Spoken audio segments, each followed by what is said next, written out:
2, 3.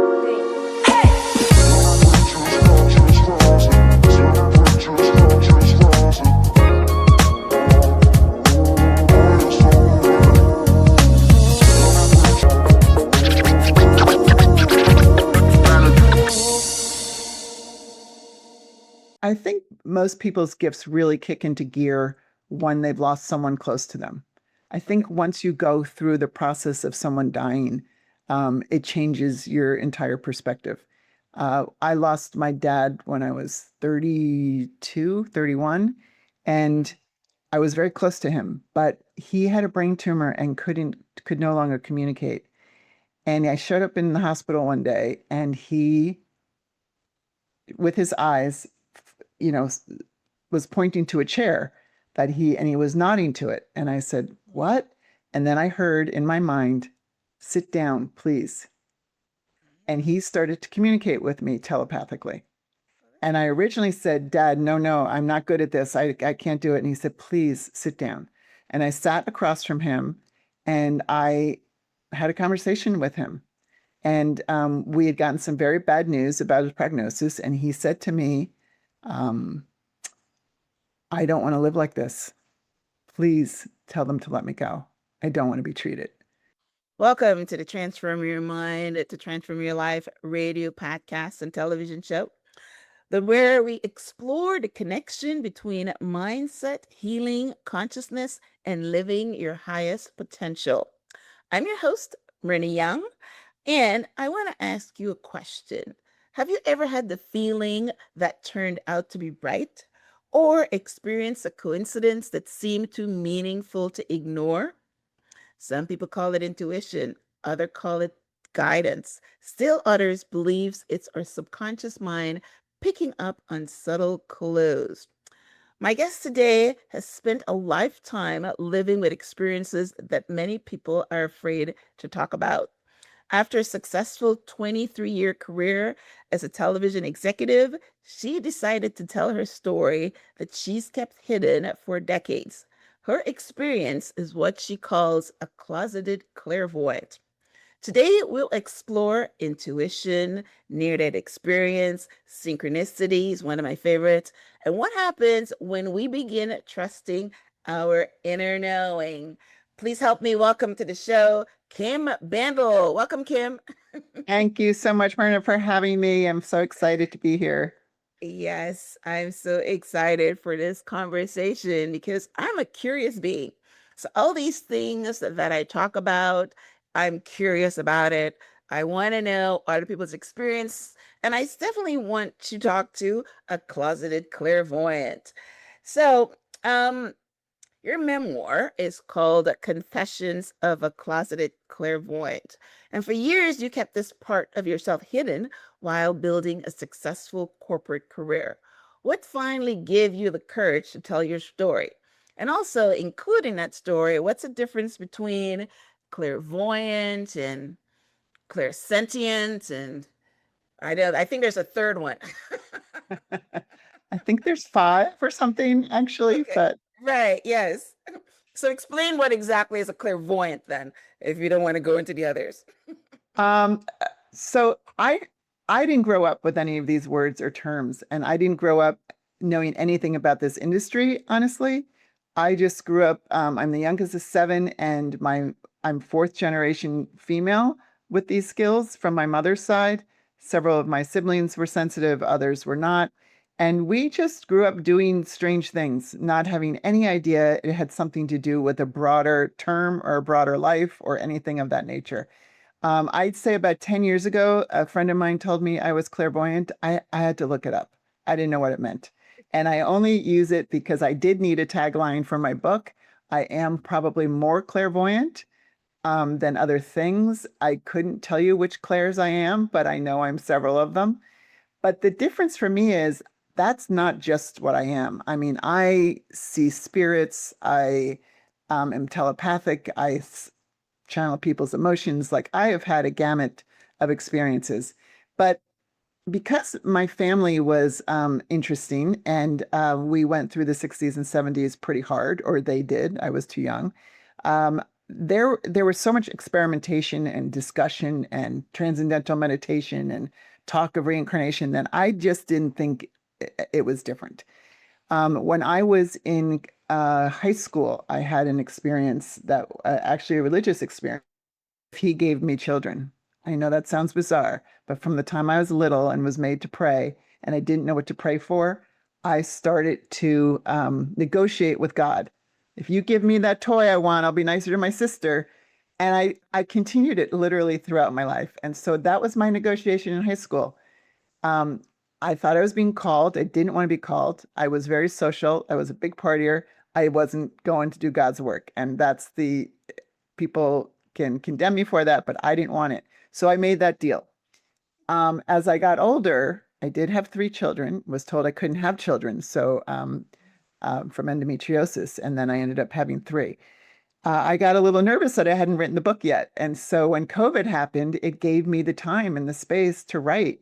My kids were older. I didn't have to worry about them being dragged into being, any naysayers or being ridiculed from their friends. And I got nervous. COVID was killing people. And I thought, I got to get this book written. No one wants to go to the other side without fulfilling their promise to God. Like, who wants Talents to in do them. that? That is so true. That is so So true. that was my impetus, honestly. And I tried to make this fiction because that's how much I did not want to come out of the closet. And my father showed up, who had passed, literally showed up physically and said, "No, this is not fiction. You need to write this book and you need to clear the air and you need to be honest and blah, blah, blah, blah, blah." So that's what happened. And I will tell you that my my grandmother, my great grandmother, my great aunts read tea leaves. It's an old Irish custom. And one of them did it for business. I think in those days, once people learned about that and they were interested, people just started charging money for it. But my mom was afraid of it. But when she saw that from the time I was 9, she started testing me. She somehow realized that I could find things, and she had lost an earring that was very important to her, and she made me sit down and visualize where the earring went. And I got up, went to look for it, and I pretty much found it right away. Right. So Immediately. she started testing me. Okay. And that's when I realized something was different. Okay. All right. Well, I'm going to circle back because we were pretty broad, and I personally want to know, and I'm pretty sure listeners want to know. So you didn't answer the question. What exactly is clairvoyant? I know you said you can, talk to spirits, which is a medium. Yes. And psychic, I think, is a totally different thing. Is a psychic the same? No, well, a psychic and medium are similar. A psychic really has a medium is also usually psychic. The Okay. difference with a psychic is they don't go as high up into the spirit world. They usually cannot communicate with spirit. Okay. So Right. they So that's what I know the they medium see a is. lot of things, but they don't usually communicate with spirit. So Clairvoyance what is is clairvoyant? It's something about hearing, it's right? knowing, feeling, hearing, smelling, sensing. Okay. So it's basically your senses, but it's also knowing. So Okay. my intuition is very high. My gut feeling has always been extraordinary So to the that's the point knowing where I part. can't function unless I follow it. That's gone on almost all of my life, and it's always, always, always been right, 100% Nice. right. Nice. So All right. Well, give us a practical thing other than the earrings, because that one is a simple one. Let's say, as you were talking, I remember one of the people that I spoke to on the show said that maybe they're a medium, I guess, because they started seeing spirits come around their bed, and they started seeing spirits, and that's how they know that they were able to communicate with the other side. So, other than your mom testing you, what was a big thing for you that you knew that you were gifted? I think most people's gifts really kick into gear when they've lost someone close to them. I Okay. think once you go through the process of someone dying, it changes your entire perspective. I lost my dad when I was 32, 31, and I was very close to him, but he had a brain tumor and could no longer communicate. And I showed up in the hospital one day, and he, with his eyes, was pointing to a chair and he was nodding to it. And I said, "What?" And then I heard in my mind, "Sit down, please." And he started to communicate with me telepathically. And I originally said, "Dad, no, I'm not good at this. I can't do it." And he said, "Please sit down." And I sat across from him and I had a conversation with him. And we had gotten some very bad news about his prognosis. And he said to me, um, "I don't want to live like this. Please tell them to let me go. I don't want to be treated," which is a lot to carry. It's the youngest of a family. And my mom showed up shortly after, and I just said to her, "I know you know that I'm different. This just happened. And how do we, adhere to his wishes?"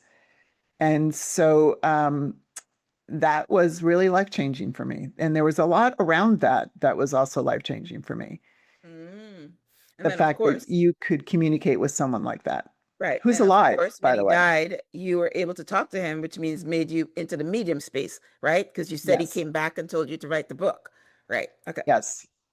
Nice. I've communicated with a lot of people. A lot, literally 4th of July, I was on a friend's boat. We were sitting docked at the marina, and we'd been talking about his mom early on, and I knew his mom pretty well. And all of a sudden I look over and she's sitting right next to him. Oh my gosh. And I have to Feeling be that? careful. I have to be careful with that because he Oh wasn't a wow. big believer, but his wife was. And so I didn't say anything. I smiled and Oh I wow. I didn't say anything. And I thought, "Oh, it was Oh so my beautiful. Like, what do I do?" And I did later tell his wife that, yeah, they're Greek. And I said, "Yeah, was sitting next to." Oh my gosh, that warms Yeah. my heart. That Yeah. warms a lot of people's heart that's listening. That yeah, I've heard that though. I've heard I get that. it a lot. I mean, I have friends, all of a sudden their mother will come through and I'll just be like, "Do I tell them? Do I not tell them? When's the You're right still time?" closeted. You should tell them whether they believe it or not. That's what I would do. Yes. Well, strangely, I'd say 3/4 of the people I've spoken to since I've come out of the closet, which is about 10 years, have had an experience of their own. This is not a minor, insignificant. I mean, there's no discrimination. It has nothing to do with where you're from or what you believe or, you know, male, female. It's pretty worldwide that people have had maybe just one, but they're pretty emphatic that it was real and that it was true. And that I love. And I love, I mean, for me, I want the conversation. I want people to feel, especially at some point, I hope to speak about this to high schools and colleges, because I thank God I had a mother who believed me. I've spoken to many, many, many people who work in this space who are almost always estranged from their parents. They were put in therapy most of their lives, and they were never accepted, and that breaks my heart. Well, that's So, amazing because that is such a gift. And it comes from, it's like a talent that not everybody gets. So it's terrible that, in the olden days, people would think you're a witch or something, but I'm sure that they don't think that anymore. So oh, I don't understand what, there is some of it still around. I mean, there but definitely but certain some, not religions. a whole This is lot. right, right. I mean, I have some friends who are struggling with it. And I've made a million new friends, but I have some friends who are struggling a little bit with it. And, With you they're like, or yeah, with you with or me and my book and, coming out. I mean, they're wow. like, "I don't really believe." And I'm like, "Well, can you give it a try? Because this is my life. This isn't do I believe or don't I believe? This is just the story of my life. I mean, it's my personality. And I do believe it's a personality trait. I think Yeah. some people are good at math, some people are good at sports, Oh, some I know people are good at that. music. I 100% believe that I'm not sure a personality trait, but I would say it's a talent. Like people can become an opera, because they're born with that talent. You're born with the intuitive clairvoyant Right. medium, and like you said, a lot of people, like, I think I interviewed someone that told me that at 3 years old, she had an experience, but you know, stuffed it down because nobody wants it. You think that Yeah. it's, you know what I mean? So like your Hmm. mom, tested you at 9 years old because, and if she tested you, she must have had some inclination that you were, which is why she tested you. But yeah, I think I think it's a great thing. You know, I do too. I mean, I yes. felt like it was a superpower for me. Like I'd Yeah, gonna rip it is my though. shirt off and there's gonna be a big S on my chest. I mean, people ask me all the time, was it a burden? And there were times that it was overwhelming because I don't know if it's astrological or what, but there were times I went in and out of sensitivity where I was so sensitive and then it could go away for months at a time. And I learned as I got older a little bit to be able to control it because Okay. I did feel 9/11 coming, and it was incredibly overwhelming. And I'm a New Yorker, and that was really not to the extent that it came, but I was calling other family members who are sensitive, and I said, something's happening in New York. I was worried first about my mom, and I said, it involves suicide, but I keep getting worse than suicide. What could be worse than suicide? Suicide. Wow. And It's just anyway, a doomsday premonition. Yes. yeah, and I haven't had many of them, but that really, really weighed on me for several weeks before the event. And, And then when you it know, happened, you realize that that's where it's coming from. Wow. I didn't realize it right away because the magnitude was so much greater than I could have ever I can expected. imagine, But right? then, Yeah. then I realized it. And, Wow. I have to say, like the whole intuition thing, and you'll appreciate this because, they're talking a lot about how we should be teaching young adults and teenagers intuition and how to trust their gut and how to believe in themselves because the country is really being affected by the bad behavior of young adults and teens and the violence and so there's a way to speak to them that, not just, well, how was that party? Well, how did you feel at the party? Were you comfortable at that party? Um, Rape is up on college campuses. I don't want to go dark, but we need to No, really no, start to get people that's to true. trust their guts. An It may instinct. be four Yes. o'clock, but it's pitch black out in the Northeast, in the middle of winter. You shouldn't, if you're alone, think Yes. twice before you walk across that campus. So it's I love that. And I Agree. also, have been on calls um, with people in the mental health world who are being asked about things like near-death experience and religious experiences and spirituality, and they have no idea. They're not trained. They're seeking out training in those areas because they've never been asked to address it before, and Mhm. that I find fascinating. Like, where do young adults go if they're not accepted in their families?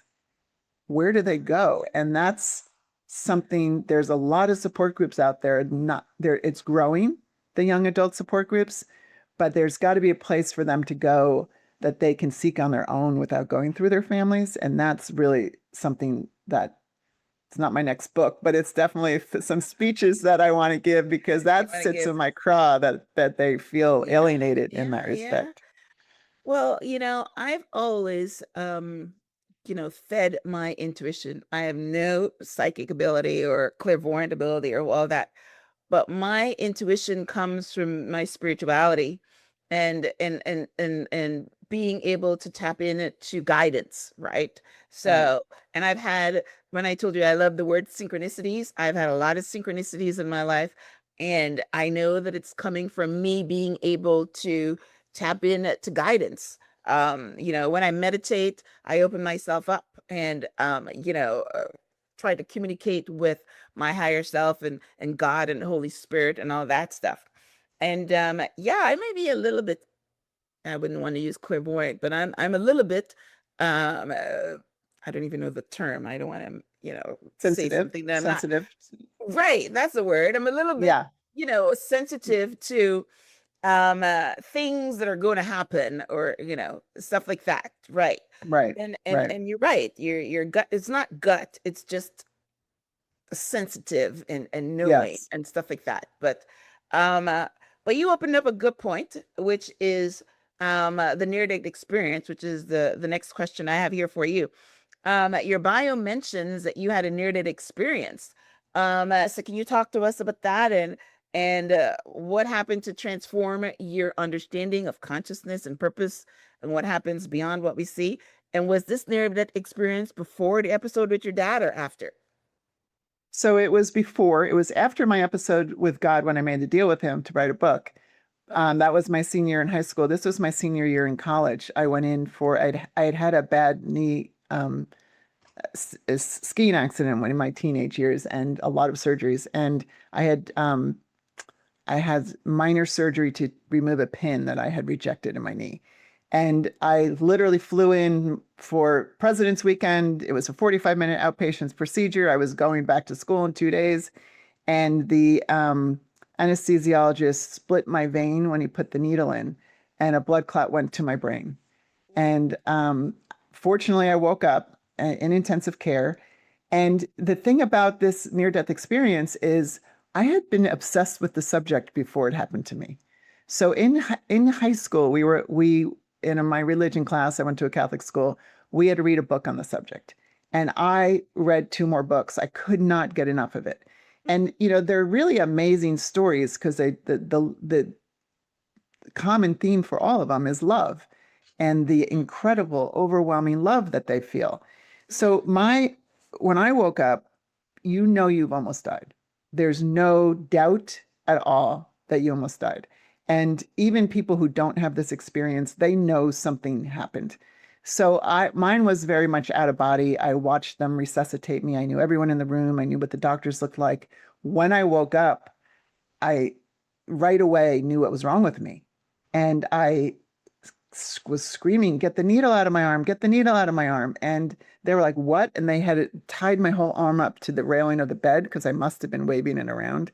And I start ripping all the tape off. And I said, "What are you doing?" And I look up at the nurse. I say, "You hurt me. I know you hurt me. I've been telling you to take this needle out." She said, You weren't awake." And they kept looking back and forth at each other at all the crazy things I was saying. And when hours later, when they rolled me out of intensive care, one of the nurses leaned into me and she said, "If it makes you feel any better, we hear this all the time." And I said, "What?" She said, "Different version, same story." That was in 1981. Okay. This has been going on a long, long time. And there's still not a lot of support from a hospital side. And I've given a lot of thought to that throughout my life because mine was medical. I woke up knowing what was wrong with me. And I've always wondered if I was supposed to do something with that. Once I started writing about probably 8 years ago, I got back into this subject and I started listening again to podcasts and YouTube videos. And during COVID, there was a man who had sunk into a coma and then he started to really crash. Not religious, not raised with a God, not raised believing anything. And he had a near-death experience and went to this beautiful place with love and blah, blah, blah. And they told him it wasn't his time, he had to go back. He didn't tell anyone, but he went home once he was released and sunk into this deep depression. He's like, "Was everyone lying to me?" It's like the reverse of people growing up in a religion and thinking, "Wait, that's not really real." Like he didn't grow up in anything. He's like, "Was I being lied to my whole life?" His wife finally called the doctor and said, "Something's wrong. You've got to see him." And he finally fessed up to what was wrong with him. That broke my heart. And I thought, really? Still? How is it that nobody can talk about this?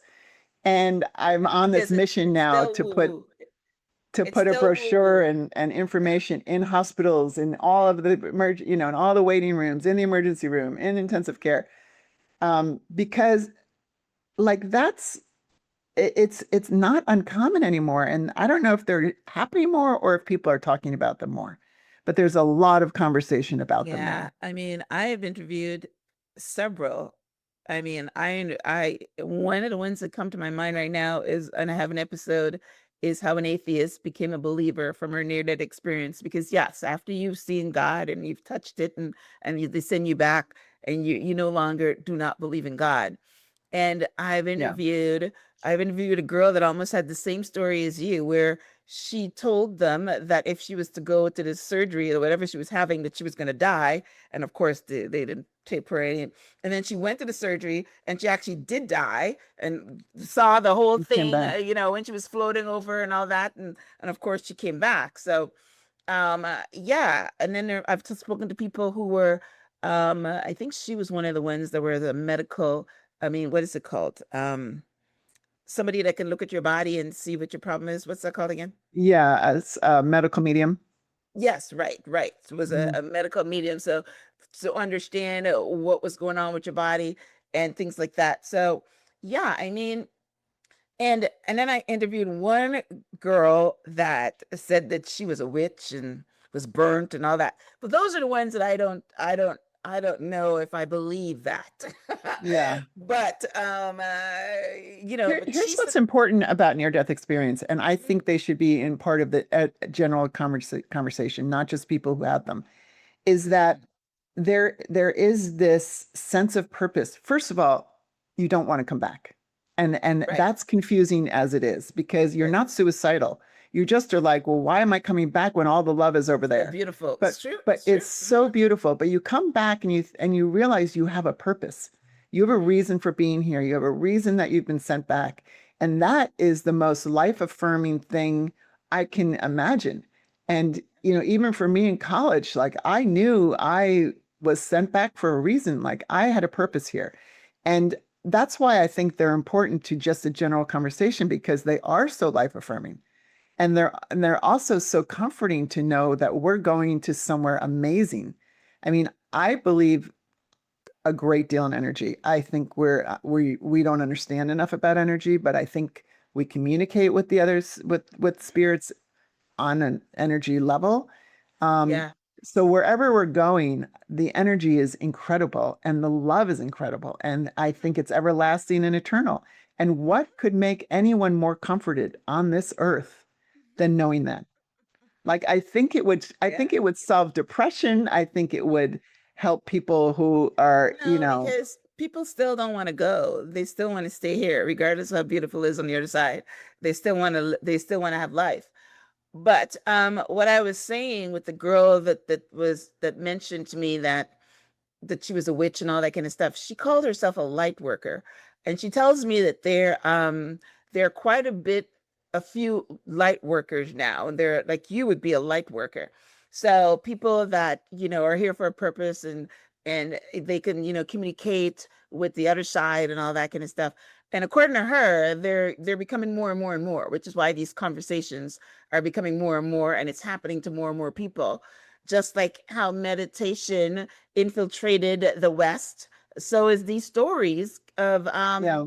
are infiltrating, and there's going to be more of you. And then you mentioned that it's being passed down, so that means there's going to be more and more people, because it's one of those gifts that you pass on. You said you have 3 children? Did any of them have I it? have three. My middle son it was quite a ride. Yeah, it's very different parenting a child with this. And he was predicting natural disasters Oh my at a very young gosh. age. He Oh also got wow. very involved in 9/11 at 6 years old. Oh my But goodness. he then became obsessed with tsunamis, like obsessed. The whole school was involved because kids were getting worried. And finally, he's like, it's not coming here. I never said a tsunami. I live in California. He said, tsunami's not coming here. And I said, where is it coming to? He said, Asia. And it was right before the tsunami in Phuket. Right before. I mean, he had 15 books at home. He was 7 years old on tsunamis. He had taken every book out of his school library and then made me take him across the street to get every Again, book from they there. get the word through the spiritual realm, Yes. Yes. and that's what they so wow. So and I didn't, it's hard not to react, but I didn't want to scare him, because it brought with it a fair amount of anxiety for him, as you can imagine. Even though he didn't think it was happening to him, he was carrying this incredible weight. And once it happened, the weight lifted off his shoulders. He returned And all the books to what the happened library. Once the when the tsunami, tsunami happened? Okay, yeah, all right.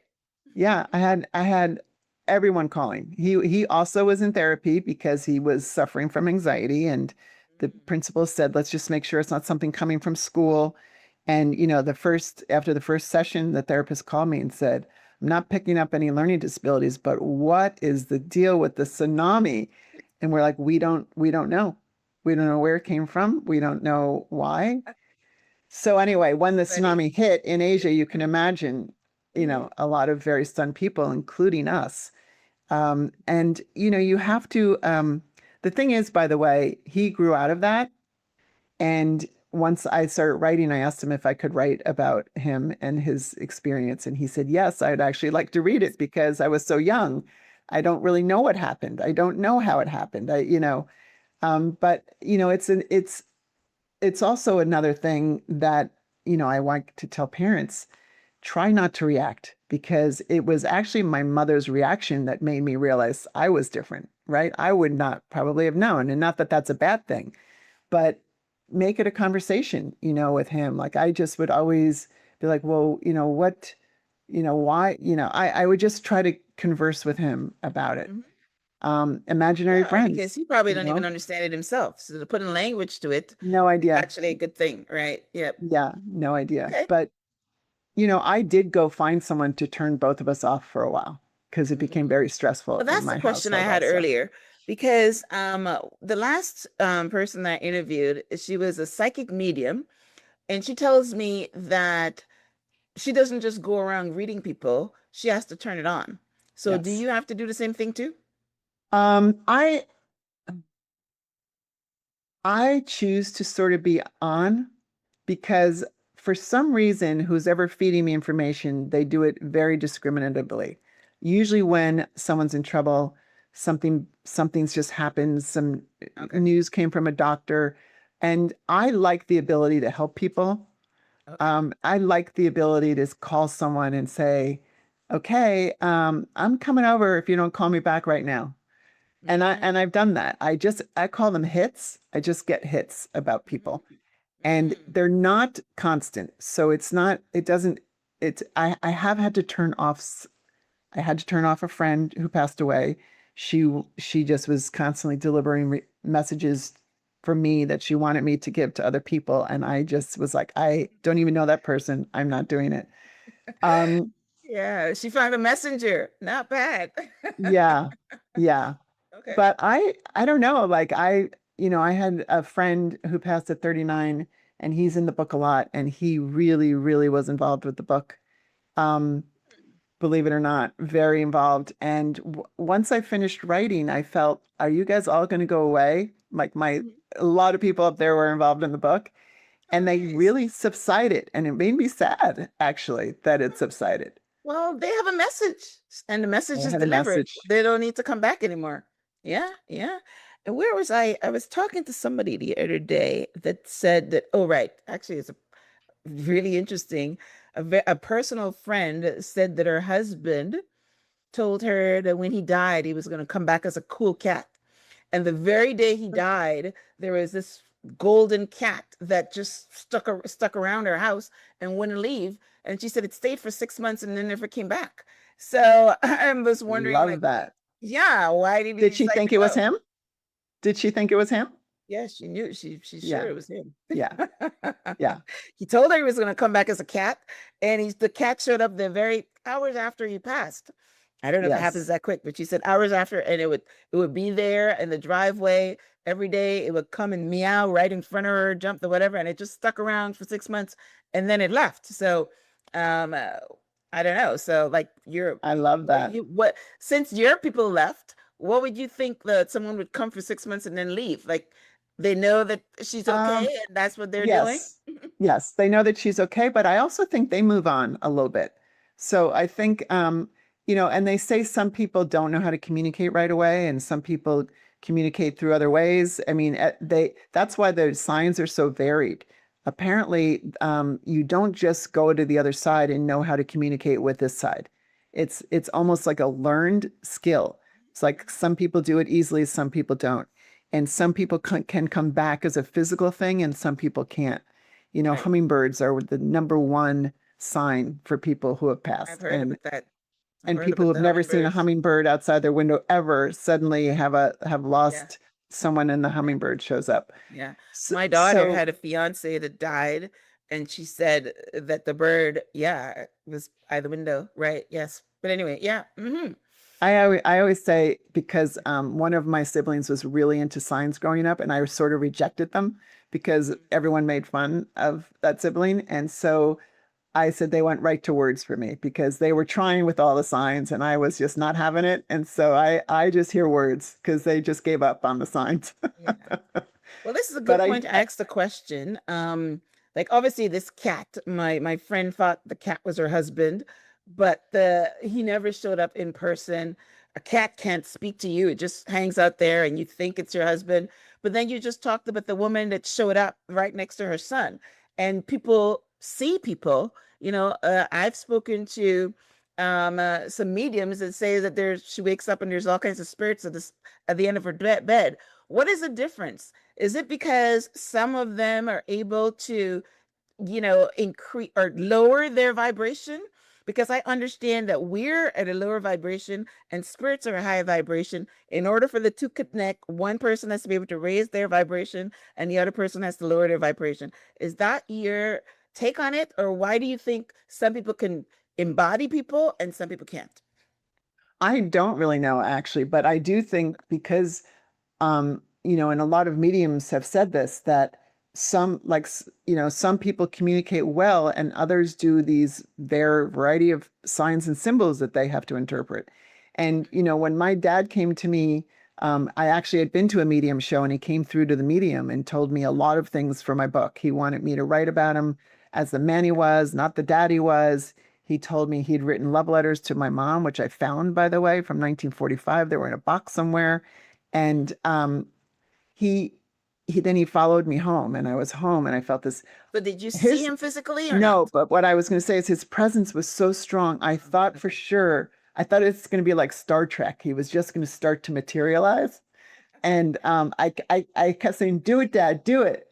And I waited, like I was pretty sure I would pass out, but I waited to see if he was going to materialize, and he didn't. And I didn't see him. I was so disappointed. I mean, I was thrilled I didn't see him, but I was also, part of me Really? really You would have wanted been to see scared? him do it.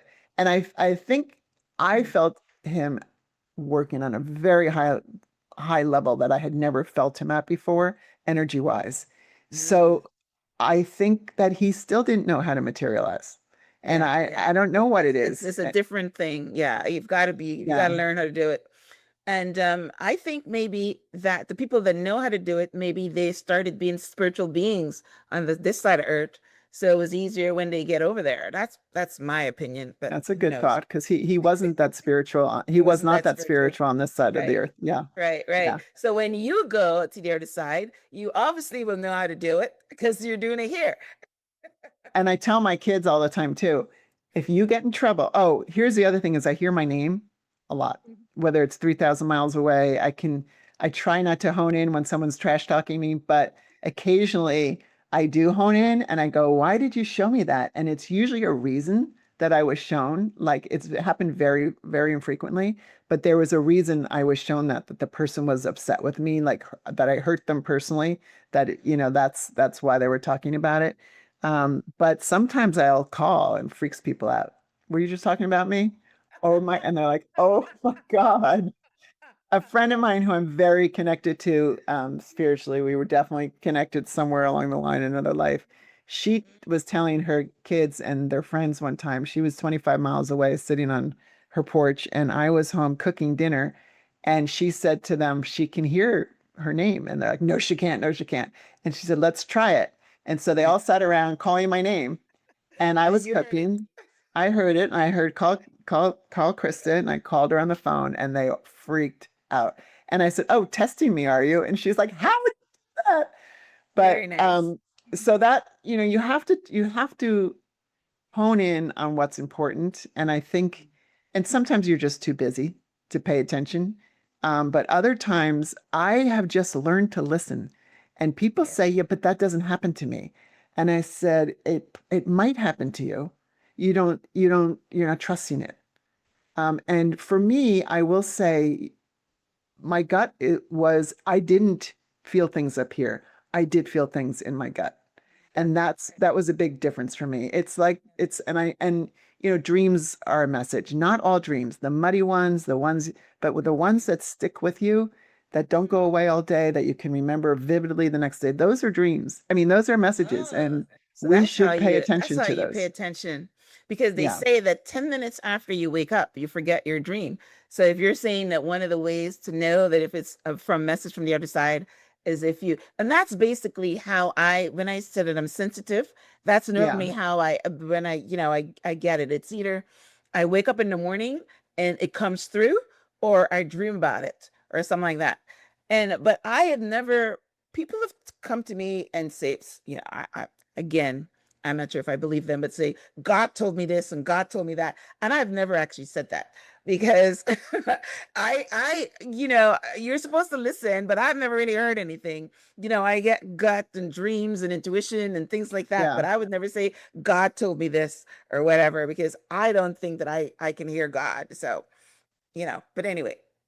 I mean, Uh, I've got message and I know people have gotten messages, and it's not that I can hear God, but I from my years of negotiating have gotten some responses on occasion, and it's been very, very rare and very succinct and sometimes one word, but they're clear. And I've had other people tell me the same. And I mean, I always say, like, what is prayer? I mean, aren't you looking for an answer? Even if you're praying to someone you've lost, or a loved one, or a child, or a husband, or a friend, you're hoping they answer.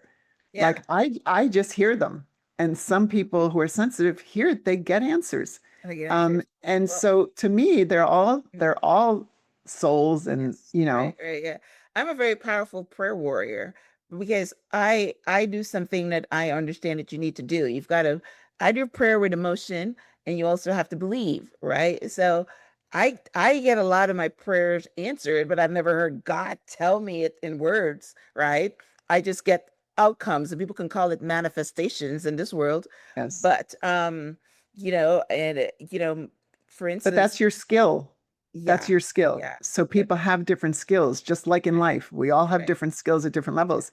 That's your skill. Thank you. Yeah, I think, and I believe too, there's one time where I don't even know why I did it, but I had a cousin of mine that was on life support, and his mother wanted to pull, not his mother didn't want to pull it. They were telling her to pull it because he was brain dead or whatever. And he was in my wedding, and I took a picture, and I prayed and prayed and prayed, and a couple hours after he woke up, and he's still alive. So Wow. I said that was my Wow. biggest one. Wow. That's an amazing story. Maybe you should write a book. That's That a was great my story. biggest thing. Yeah. But the fact is that, you know how you have to believe in order to do that? You know what I mean? Yes. You have to believe that you can make a difference. And when my sister was dying of cancer, she wasn't dying of cancer, sorry. She had stage 4 cancer. And I prayed very hard. And my mom said, as soon as my mom heard that she was at stage 4 cancer, the first thing my mom says, she says, "You're a prayer warrior. You need to pray." And I took that as a go. Yeah. And I prayed and prayed and prayed, and she's okay now. You know what I mean? She's okay now. I don't take credit for that one, but prayer always works and prayer is good, or whatever. But I took credit for the one where I laid hand in the picture. Yes, for sure. For sure. I don't know. I mean, I believe in prayer also. So maybe, there are enough people praying for your sister that it Yeah. Well, turned that's what it around. is. I believe in that too. I've said, I've had this woman come on and told me that there's so many people praying for a son and he still died because it doesn't always work. It's God's work or whatever. So, but you do what you can and you try to influence, and sometimes it works and sometimes it doesn't. And she wasn't mad at God. She was just, she was on this show. She built a foundation for her son and carrying on his name and all that because he was quite young. So, but yeah, they had the whole a big, huge prayer group praying and praying and praying. All right. So let's talk a little bit more about exploring dreams and signs and synchronicities.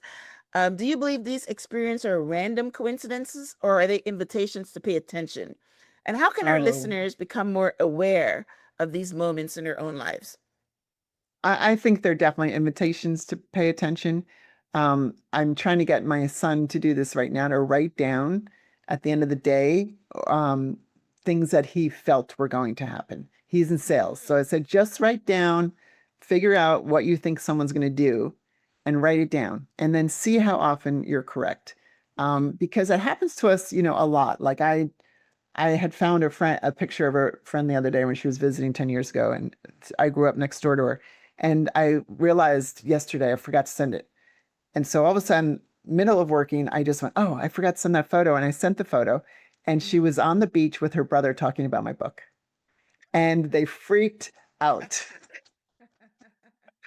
They Very, freaked very out. nice. That's something you would write down, because Yes. that is what you're Yes. saying. That is Yes. synchronicity. And I do that a lot, so I don't need to write it down, but other people, you don't remember it always at the end of the day. And I think it's important to really start to recognize it and see that it works and see that it's actual real, really, that it's real, just for you to even believe it. And like anything Right. else, you can I should practice. start writing mine down because Deepak Chopra is the one that introduced me to synchronicities. And my very Hmm. first book that I wrote spent a whole chapter on synchronicities because I had a lot of them happening in my life. So, but you're right. Now that because if I'm saying that I'm sensitive and I'm saying that I'm able to predict or whatever, you're right. The only way you can know for sure is if you write it down before it happens, and then when it happens, then you know. So that's a And good even point after for it happens, write it yeah, down so you right. know it happens. So you Yeah, remember that it happened. right, Yeah. exactly. So that's a very good thing for anyone that's listening that think that they are able to predict things and they've got an open doorway to the other side and they get into intuitive hits, then you should write it down. Which is why Deepak Chopra again says at the end of the day you should always reflect. I don't always do that because Yes. probably I don't write things Yes. down. But yeah, thank you for The that. I'm important gonna thing start too, paying attention. Yes. the important thing too about writing it down is maybe you were given that information not for the reason you thought. Yeah. So sometimes the reason becomes apparent later or the next day that, oh, I wasn't supposed to do that. I was supposed to do this. And I think you going back and looking that you had actually written that down is pretty freaky when you realize, okay, I had that thought. I just thought it was for a different reason. And that's the other fun thing about writing it down is because, sometimes we interpret it incorrectly. Even dreams, I've had dreams where I just could not figure them out. And sometimes, they're just visitations, especially if you've had people on the other side. They also visit through dreams and it's not for a message. They just want you to see them and want to say hi. But I have had dreams where I've just not been able to shake them and I could not for the life of me interpret them, that I've actually had to go to somebody and say, can you help me figure out what this means? Because it was definitely a visitation. I mean, it was definitely, I'm, you know, A message, something I was right? being Mhm. told. Hmm. So, we don't always get it right the first time. And that's what's important about, really sort of paying attention to it. That's great. So do you think that obviously you think that you were born with it? Do you think there's a lot of people that are born with this skill that go their whole lives without even, realizing it? Is that possible? Yes, I think they realize it. They don't want to voice it. They don't want to talk Okay. about it. I think they do realize it, and that's what's been so fun for me with this book is because Mhm. people are talking about it for the first time in their lives. I mean, Right. I had a friend who's just said, and she has a terrible reading disability, so she hasn't even listened to it, but she hosted an event for me. And so and it was like 2 hours of conversation. I'm like, don't you guys want a glass of wine? Or, I have all these hors d'oeuvres, and nobody wanted that. Everyone wanted to sit and talk.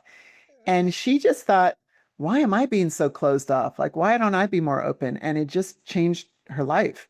And she had had a lot of loss early in her life of immediate family members, and she'd sort of just shut down. And she finally went to a medium and found out her mother's death wasn't what she thought it was. Like, there was all this stuff that she'd been carrying that wasn't even true. So, and that's what I love is people just, talking about it. And I've had friends, they'll tell me an experience and then they'll say, oh, here's a weird one. We were sitting in it with a group, having dinner, like a mom's night out, and I started talking about what I was writing about, and people were asking questions, and then we were eating and it got quiet, and one of the women says, I could move my doll's arms when I was little. And we went, what? And she said, and I had a pet rock. If it wasn't close enough to me on my nightstand, I could move it. Oh, And wow. I said, That's an telepathically, ability. right? And she Wow. said, yes. And Wow. I'm like, have you ever told That's a anyone this big before? She said, skill. only my husband. Huge. And so I picked up the whole next day. Her mother, who I've never met, don't know anything about her, was with me the whole next day. And I finally called her and I said, Wow. is it possible your mother had this skill? She's like, oh, I don't know. And I said, can you ask her? And her mother wouldn't talk about it. I said, that's okay. My mother wouldn't talk about it.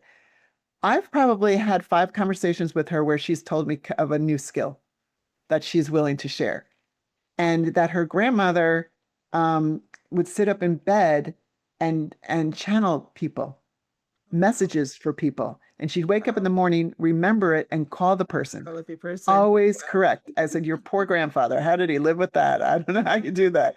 But so she's given me a little bit of her at a time. Mhm. But fascinating, so people keep this to themselves. It's crazy the stories people have told me. Oh, wow. And Yeah. now they're willing to talk about it. But, there was just no forum really for people to talk about this before. Well, that's what podcasts do. They open That's people's right. eyes. That's what your book does. Open people's eyes. And if they had this intuitive thing and they bypassed it, now they'll start to pay attention and, like you said, write it down and see if it comes through in these things. So that Right. is amazing. I love in our conversation, Kim. So all right, so we're almost out of time. So before you go, tell our listeners about your memoir, Confessions of a Closeted Clairvoyant, where they can find it, where they can connect with you online to learn more about your work. I have a website, kimsbantle.com. And I have under the more section, I have a whole list of information, books, support groups, a whole section on near-death experience. I'm a research nerd, so I love all of this. The University of Virginia has started an entire department in their medical college called they're trying to prove that consciousness survives death. It's called the School of Perceptual Studies. And all these terms, they have medical terms. They have medical terms for a medium. They have medical terms for a psychic. It's fascinating. So this is not people. I mean, they're no longer questioning that we're communicating. They're trying to figure out how. And that is really exciting. So that and more is on my website because I just love that. I think it's very cool. Yeah, and you said your book is on Audible? My book is on Audible. It's on Amazon. I mean, when I say Audible, I mean Yes, I in do have audio the form. Audible. The Okay, audio form is in out. You audio can form, find right? it Yeah. on So I will Amazon listen to it Audible, Apple because Books. that's how I consume my books, right? Okay, Yes, all right. me as well. I do. I wanted it to come out as fast as I could get it out. So, but you can order it if it's not at the bookstore. You can order it. It's on BarnesandNoble.com, and Amazon. Okay, beautiful, beautiful. Yeah. It sounds like a really good read. And what it does is it opens you up to possibilities and understanding. And it's interesting that we should close on what consciousness survives debt, because a lot of the gurus, like Deepak Chopra, is saying that does not. So I'm interested in your work on that. Oh, interesting. Yes, that is interesting. I didn't know Yeah, that. yeah, yeah. Do you believe it does? Um, I believe we are able to communicate somehow or another. I also believe very strongly in reincarnation. I've seen 2 of my past Oh, I lives. know So, that. I believe in um, reincarnation too. Consciousness is a different story. Consciousness is awareness. I mean, can we be yes. aware if you're doesn't have a body or a mind or however that works? Yes, I Right, think right. Yeah, for yeah. sure. You're Yes. saying it We doesn't don't need our bodies. it doesn't pass on. So I'd be interesting to see what their work is. Yes. Yeah, Yes. I'm a very curious Fascinating. person. Same. Same. I love that. That's why we're here, right? That's right. That's why Yep. we're here Well, there's talking some about people that are this. not curious at all. Some people are Absolutely. not curious beings, but I'm a very curious person. And they're afraid of it. That's why I love this work. Right. Yeah. All right. Yeah. Well, listen, Transformers, this has been a good one. This has been a good conversation. I hope it expanded your mind, and hopefully, it's now blown. It wasn't pre-blown. It's now blown by the information that Kim shared with us. So, thank you for joining us for another episode of the Transform Your Mind to Transform Your Life. And if today's conversation made you think differently about intuition, consciousness, or unseen connections in our lives, please share this episode with a friend. You never know who may need permission to trust their inner voice and their intuition. And please be sure to subscribe, leave us a review, follow the show so you never miss an episode. And if you want to get into the conversation, leave us messages on either Instagram or YouTube and get into the conversation and tell us your intuitive hits. So, Kim, as we wrap up, any last words? I just want to say that I try to make my book as friendly as possible, so it's not it's an easy read.